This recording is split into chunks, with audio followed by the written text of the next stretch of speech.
आज तक के इस पत्रकार जो पहले भी तिहाड़ जेल में करीब 2 हफ्ते बिता चुका है, कथित तौर पर वसूली को लेकर उसके खिलाफ शेड्यूल ट्राइब की धाराओं के अंतर्गत केस दर्ज किया गया है। क्यों? क्योंकि केस दर्ज करने वालों का आरोप है कि इसने हेमंत सोरेन, जिनकी पृष्ठभूमि आदिवासी की है, उनका अपमान किया है। दोस्तों, मैं चाहूंगा इस व्यक्ति ने कल अपने कार्यक्रम में क्या कहा, उसे आप ध्यान से सुनिए। इसमें पता चलता है कि जब किसी गैर भाजपा नेता की बात आती है, तब गोदी मीडिया के तेवर किस तरह से हो जाते हैं। इसकी हिम्मत नहीं होगी इस तरह की शब्दावली किसी भाजपा के मुख्यमंत्री के लिए इस्तेमाल करने को लेकर, बिल्कुल हिम्मत नहीं होगी।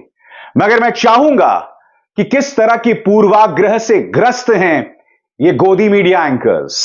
इन्हें शर्म भी नहीं आती है कि ये लोग किस तरह से जाति सूचक शब्द कह देते हैं और इन्हें थोड़ी सी भी शर्म नहीं आती है।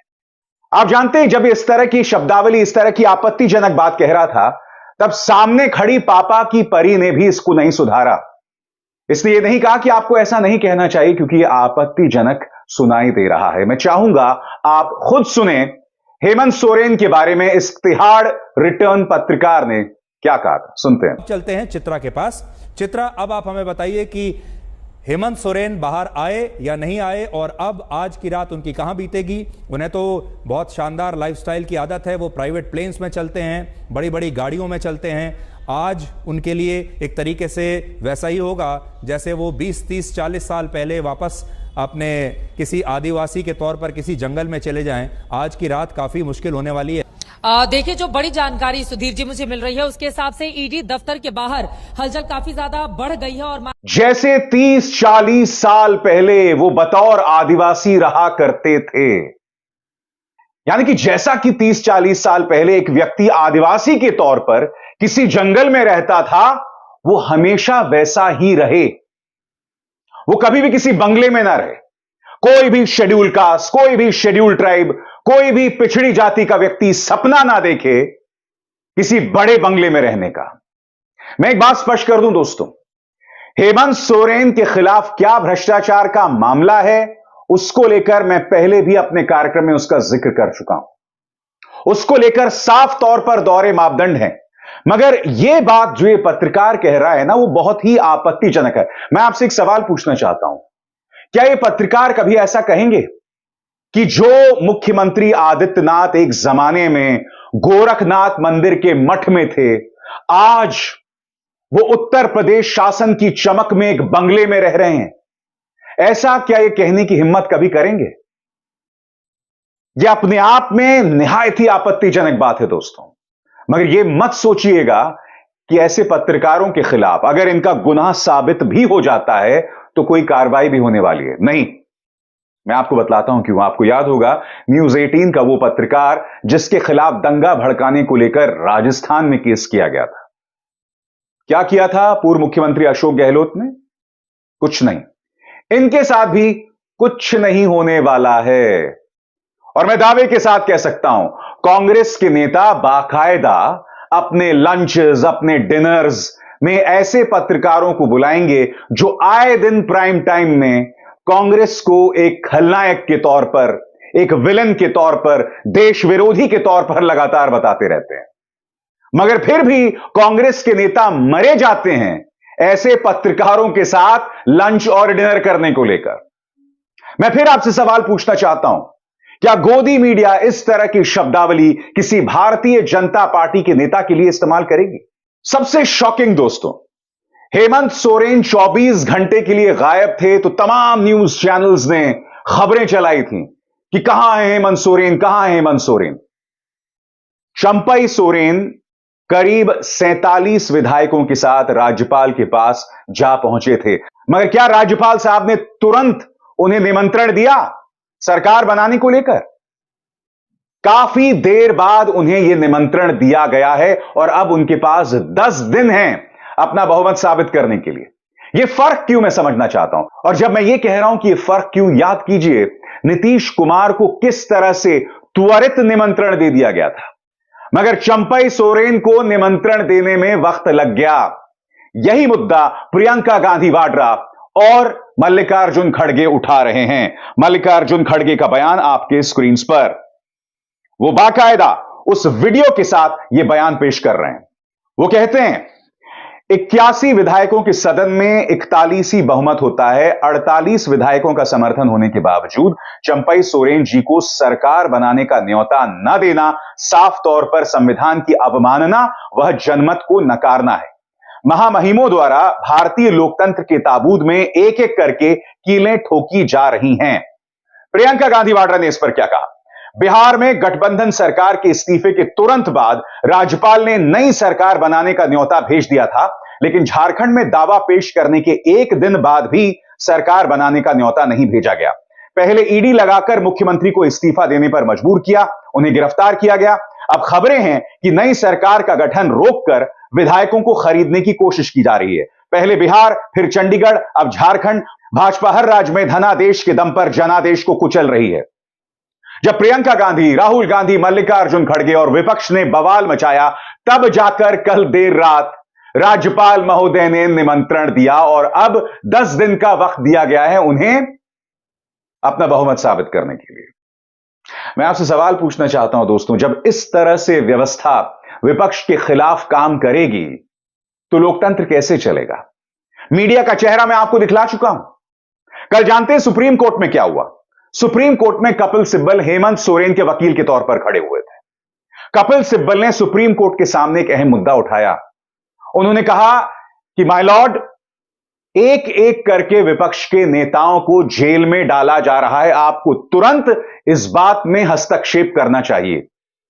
याद कीजिएगा दोस्तों, आज से कई महीनों पहले अभिषेक मनु सिंघवी सुप्रीम कोर्ट के सामने chief justice of India DY Chandrachud के सामने गए थे और उन्होंने यही अपील की थी कि जिस तरह से विपक्ष को गिरफ्तार किया जा रहा है, इस पर अंकुश लगाया जाए। उस वक्त आपको याद है चंद्रचूड़ साहब ने क्या कहा था? चंद्रचूड़ साहब ने कहा था कि हम एक ब्लैंकेट ऑर्डर जारी नहीं कर सकते, आप एक एक करके केस हमारे सामने लेकर आइए, हम उस पर कार्रवाई करेंगे। मगर फिर मनीष सिसोदिया का मामला आया था। आपको याद होगा, जिरह के दौरान सुप्रीम कोर्ट में जज साहब ने कहा था कि मनीष सिसोदिया को लेकर जो सबूत है वो 1 मिनट अदालत में नहीं टिक पाएगा। बावजूद इसके मनीष सिसोदिया की बेल को जज साहब ने रद्द कर दिया था। अब यह मामला सुप्रीम कोर्ट के सामने है। तो मैं आपसे बता रहा था कि जब यह बात कपिल सिब्बल ने सुप्रीम कोर्ट के सामने कही कि आपको त्वरित इस पर दखल देना चाहिए, तो सरकार की तरफ से जो नुमाइंदे हैं, सॉलिसिटर जनरल, उन्होंने कहा कोई जल्दबाजी की जरूरत नहीं है, पहले हाईकोर्ट में जाना चाहिए और वैसे भी सैकड़ों लोग जेल में हैं। सरकार के नुमाइंदे सॉलिसिटर जनरल ने कहा सैकड़ों लोग जेल में हैं। मैं आज सवाल पूछना चाहता हूं, कुछ चेहरों से मैं आपका परिचय कराना चाहता हूं। अजीत पवार, छगन भुजबल, नारायण राणे, हेमंत बिस्व शर्मा, सब पर आरोप भ्रष्टाचार को लेकर। मगर ये जैसे ही भाजपा में शामिल होते हैं, तमाम आरोप गायब हो जाते हैं। नरेंद्र तोमर का बेटा धीरेंद्र तोमर, वो एक स्टिंग ऑपरेशन में पकड़ा जाता है जिसमें वो कथित तौर पर बात कर रहा है करोड़ों की, और ये बातचीत हो रही है जिसमें सुनाई पड़ता है नरेंद्र तोमर के घर का एड्रेस भी। सवाल मैं आपसे पूछना चाहता हूं, बताइए कोई कार्रवाई हुई? तो जब सॉलिसिटर जनरल यह बात कह रहे हैं कि भाई सैकड़ों लोग जेल में हैं, तो भ्रष्टाचार के जो आरोपी हैं वो कहां जेल में होते हैं? जेल में वो तभी होते हैं जब वो भाजपा के साथ समझौता नहीं करते। हेमंत सोरेन के पास 2 मौके थे और उन्होंने दोनों मौके नहीं पकड़े। वो चाहते तो भाजपा की गोद में बैठ जाते, फिर वही जांच एजेंसियां उनकी सेवा कर रही होती। वो चाहते तो अपनी पत्नी को मुख्यमंत्री बना सकते थे, उन्होंने ऐसा नहीं किया। उन्होंने चंपई सोरेन को मुख्यमंत्री बनाया। ये दोनों चीजें उन्होंने नहीं की।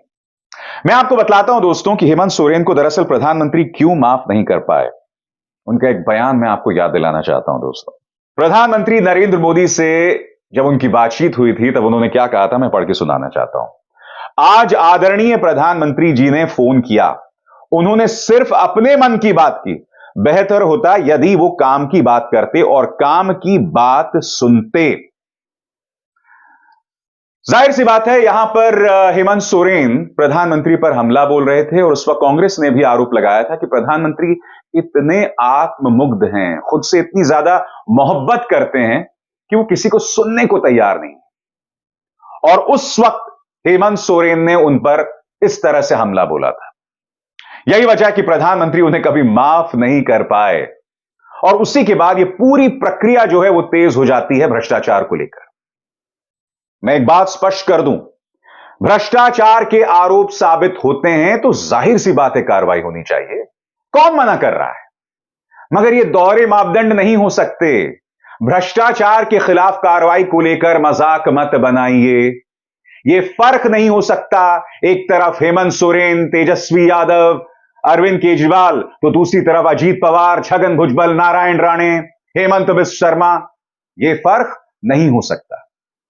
ऐसा नहीं हो सकता कि जांच एजेंसीज जो हैं वो सिर्फ विपक्ष पर छापे मारे, मगर बाकायदा ऊपर से फरमान हो जांच एजेंसीज को, इनकम टैक्स को, ईडी को, सीबीआई को कि साहब मजाल है कि हमारे किसी पालतू पर रेड मारी जाए। और ये बात सही है।